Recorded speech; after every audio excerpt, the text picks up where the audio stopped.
বিশ্বনবীর স্ত্রী সাওদা এসে বলে, নবী, আমি আপনার কুমারী বউ আয়েশার ঘরে তরকারি নিয়ে গিয়েছিলাম, ঝোল নিয়ে গিয়েছিলাম। তরকারি দেওয়ার পরে আপনার স্ত্রী রেগে বলে, তরকারি দিলা কেন? আমি কি তরকারি রাঁধতে পারি না? রাগের চোটে তরকারির ঝোল নিয়ে, পায়েস নিয়ে আমার গালের মধ্যে মাখিয়ে দিয়েছে আপনার বউ।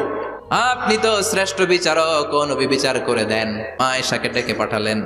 মা আয়েশারে বললেন, ও আয়েশা, আসলে এমনটা করেছো নাকি?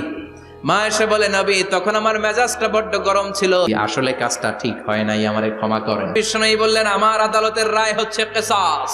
সাউদাকে যেমনি তুমি পায়েস মাখিয়ে দিয়েছ, সাউদাও পায়েসের বাটি থেকে কিছু পায়েস নিয়ে আয়েশার গালে মাখো। সাউদাও বিশ্বনবীর রায় অনুযায়ী বাটি থেকে পায়েসের ঝোল নিয়ে মা আয়েশার গালের মধ্যে মেখে দিলেন। মা আয়েশা কি আর করবেন, হেসে দিলেন। সাইয়েদাতুনা সাউদাও হাসলেন, বিশ্বনবীও হাসলেন। আরশের উপর থেকে খুশি হয়ে গেল কে? আল্লাহ।